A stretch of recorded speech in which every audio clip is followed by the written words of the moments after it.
Hello, I'm Aid and I'm one of the skills coaches at Always Consult Limited. Welcome to my office. Sophie Ellis-Bextor does kitchen discos and I do careers training from the very heart of my home. I'm with a very special lady today. She's not the first woman on the moon. Neither was she the first test tube baby. However, we do believe that she's the first person in the world to pass her career development professional apprenticeship. Hello, Lucy Warner. Hi, Aid. Pressure. In fact, I think you're going to become so famous, we're going to have to call you Lucy Gaga. Feel about that? I will look forward to that. So we're going to have a little natter today, and we've both got a brew as well, so very relaxed about your experiences, and I'll probably chip in as well because you know what I'm like. About your experiences of the career development professional apprenticeship. So Lucy works for an organisation called Advisor, and Always Consult, who I work for. We're the provider that supported Lucy through her level 6 careers diploma and her apprenticeship. So talking about the level 6 careers qualification, was that always the plan? Had you always got this desire to do it? Was it part of your master plan? I think so, yeah. I mean, I'd already gained my level 3 and level 4 diploma in careers guidance related sort of subjects. So, and I think as a careers advisor, where we're supporting our customers to, progress and to review and kind of map out their goals, really, it's only natural that we kind of do the same. And I think with thinking about progressing on to the level 6, it's only going to further help me develop my skills, help me grow as an advisor. So it's definitely something that I was interested in, sort of pursuing, having gained the other qualifications prior. So cast your mind back to November 2019, before this world went completely bonkers, and you were sat at Ocean House, which is the head office of Advisor in Bracknell, and in comes Big Ears here, and there was you and your gang of colleagues. Can you remember how you were feeling back then on your first day of your apprenticeship? Yeah, I remember it really well, actually. Maybe that was just because it's the first time we met you, Aid, and you kind of brought it all to life. But yeah, I mean, I was excited by it because it is something that I wanted to do. I'd never done an apprenticeship before.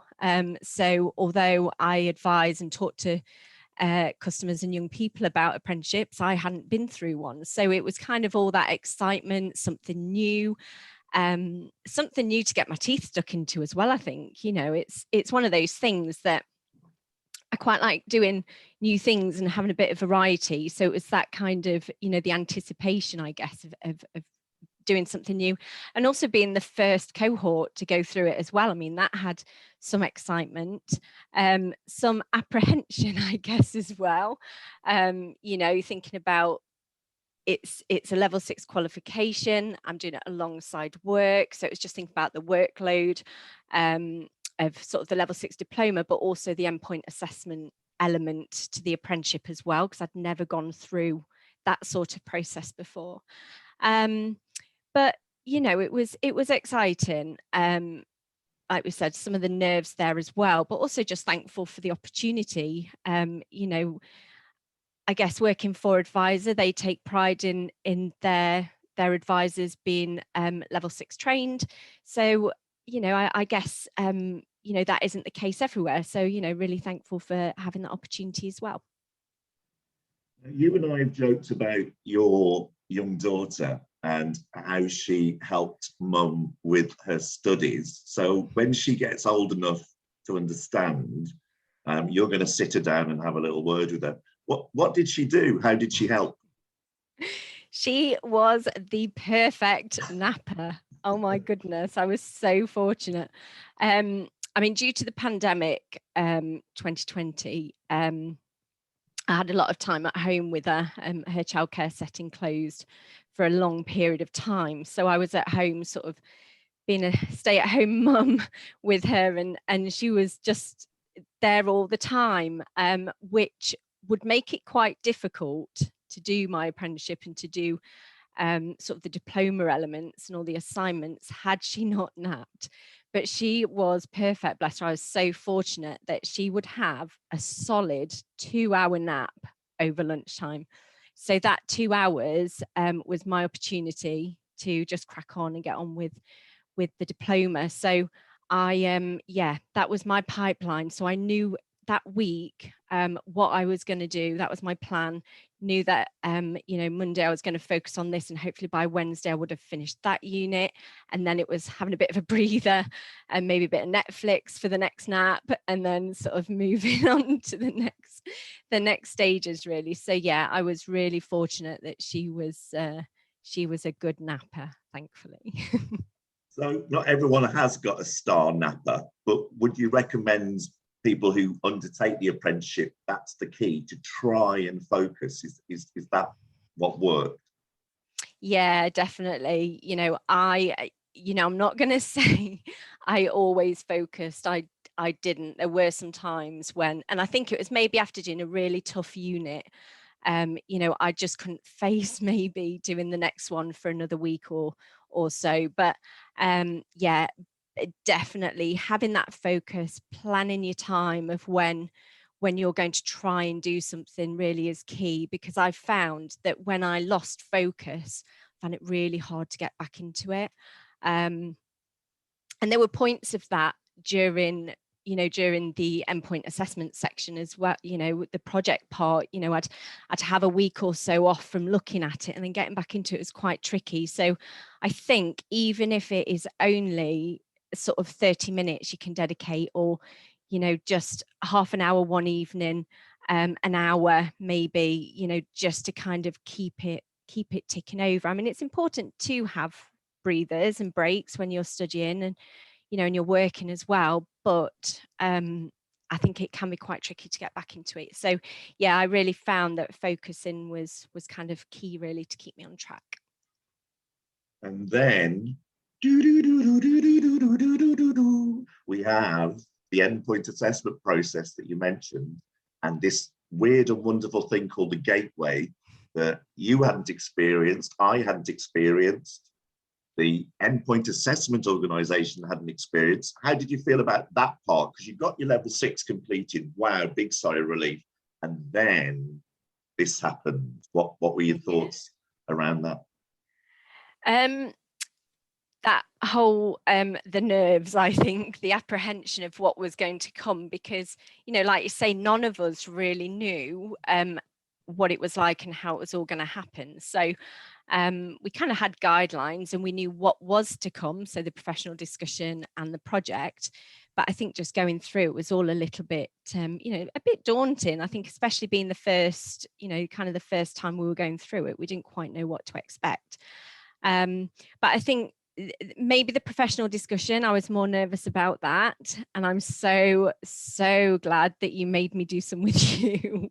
Because once I'd done one, it was like, oh, actually this isn't so bad at all. So yeah, that's a definite tip for anyone that's going through it. Make sure you do some professional discussions with your coach prior. But yeah, I think it's just going through the professional discussion with an external assessor who you haven't met before. That kind of got the nerves going a little bit. But the good thing about that was that I actually met Sarah prior, so that definitely put me at ease, and she explained the process and what would happen. So that was certainly a positive.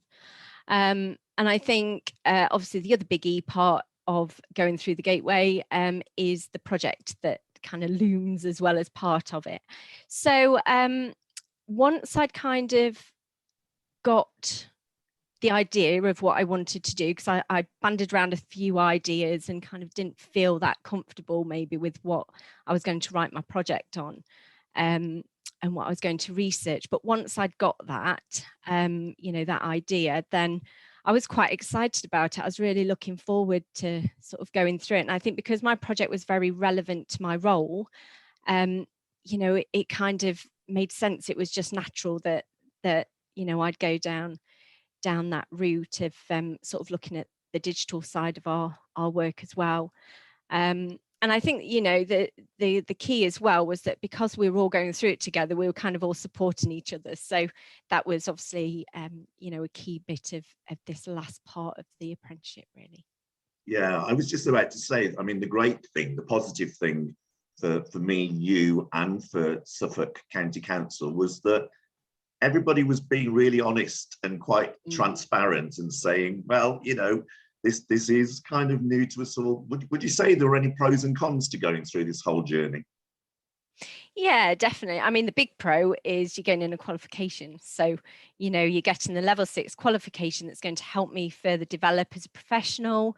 And I think the whole thing about doing the apprenticeship, but also if you're studying maybe a diploma, you know, the diploma is that you get chance to put into practice what you're learning. You know, you're doing it on the job, and it gives you that opportunity to really kind of, you know, learn and use at the same time. So that is a definite positive. Plus the project, I mean, I really enjoyed the research project. I thought it was a great opportunity to research something that was very much relevant to my job and the customers that I was supporting. So, you know, they're the definite sort of positives of going through the apprenticeship.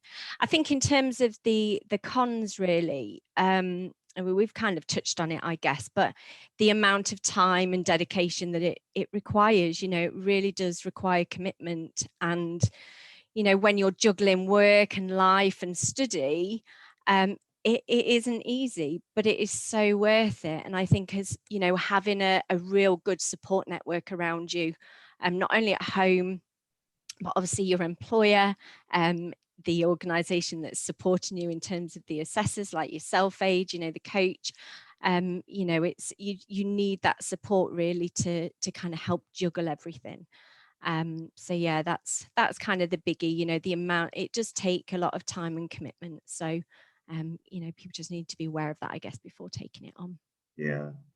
When we made the big announcement on LinkedIn, you said something really lovely that kind of hit home to me. You said that you'd kind of learned a lot about yourself personally and professionally. What did you mean by that?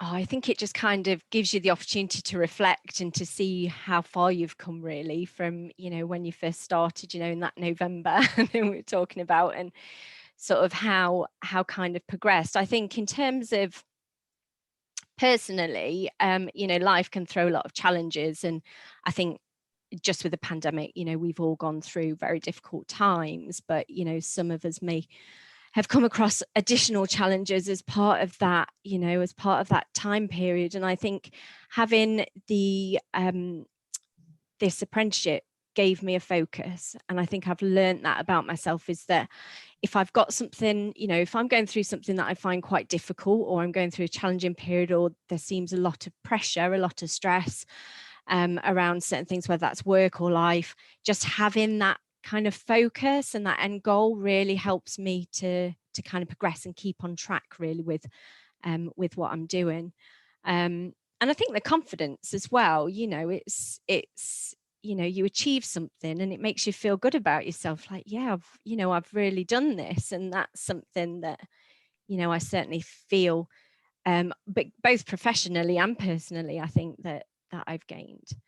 And I think as well, in terms of kind of on the professional route, you know, I've learned a lot through doing this apprenticeship.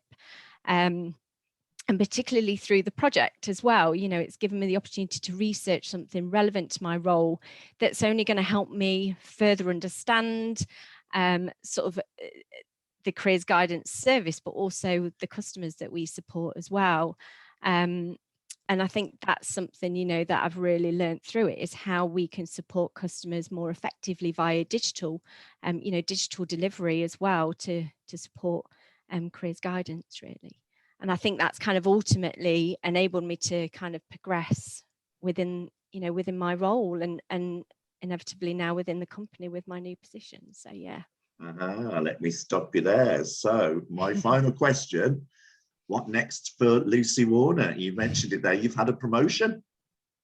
I have. I've been very lucky. Yeah. So I'm now the digital services lead for Advisor. So that is both for our schools, so our young people, and also for our adult customers as well.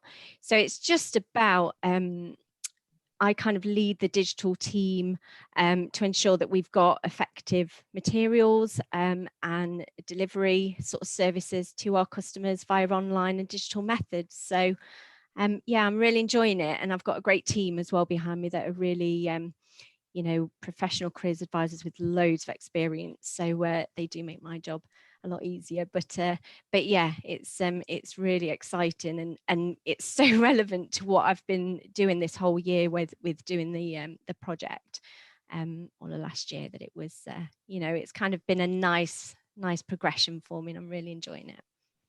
Right. So Lucy, congratulations. I imagine Thank you and you. I sat with a sherry when we're in our 70s, looking back together at this video, going, I do don't you I remember don't that doubt, time? Do you remember that time? Well, I it's been, don't doubt it, Aid. I'm sure we I'm will. sure we will. Maybe not a sherry, maybe a Pinot Grigio or something. So a Yeah, big congratulations. It's been an absolute pleasure working with you. You've been an you absolute too. star. Thanks, Aid. You too. Thanks ever so much.